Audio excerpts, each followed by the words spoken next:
Hi guys, we're going to talk about regulatory binders today, or investigator site files.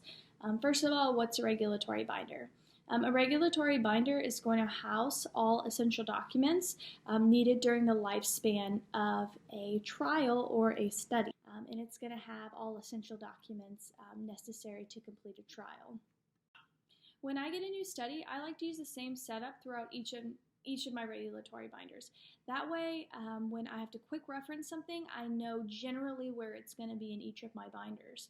I'm going to show you a quick table of contents of what a general regulatory binder would look like for me, and we can go through each section briefly.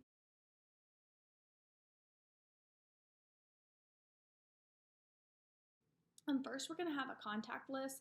The contact list is very much so there for your benefit.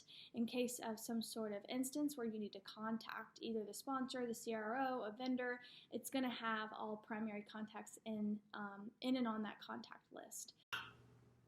The next section will be for your 1572. Your 1572 is providing the sponsor information about the PI as well as the clinical site, just to ensure that the PI is qualified and the site is appropriate to conduct the clinical trial. Next, the 1572 is also going to inform the sponsor of their obligations by signing. They're basically committing to follow all FDA regulations. Next section is going to be your protocol section. You're going to have your current protocol as well as all previous version of protocols in your binder. And at Retina Consultants of Houston, we like to use a cover page for each versions of our protocols. What is the cover page there for, and what does it do? Our cover pages are going to tell us the version of the current protocol that we're using, or any previous protocols that we're using that were in use. It also is going to have the IRB approval date. It's also going to have the date that the site received the protocol, and it's going to have the time that the site received the protocol. The next section is for the protocol signature page, which we like to file separately. It is signed by the principal investigator to confirm receipt of the protocol, and also their acknowledgement or agreement to work with the current version of the protocol. In the informed consent section, you're going to house all of your previous informed consent forms as well as your current informed consent forms. And this is another instance where we're also going to use that cover page as well. The next section is going to be your investigator brochure.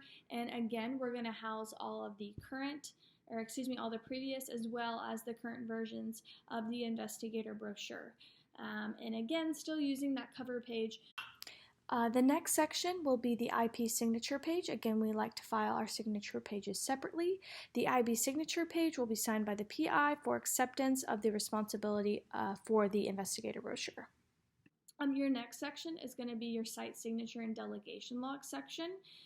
In this section, you are going to, of course, put your site signature and delegation log. A lot of the times at our site, we do not use sponsor-provided delegation of authority or site signature delegation logs, but we create our own using the blueprints or the bones of the log that the sponsor has sent us.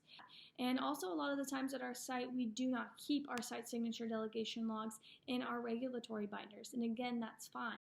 If you are moving components of the regulatory binder, you have to write a note to file to explain where that document can be found. If you're not using a piece of the provided regulatory documents, then you have to write a note to file to explain why you aren't using it.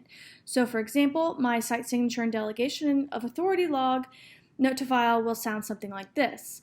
All site signature and delegation logs are kept in a central binder at the study coordinator's desk. It is labeled Cecily's Logs.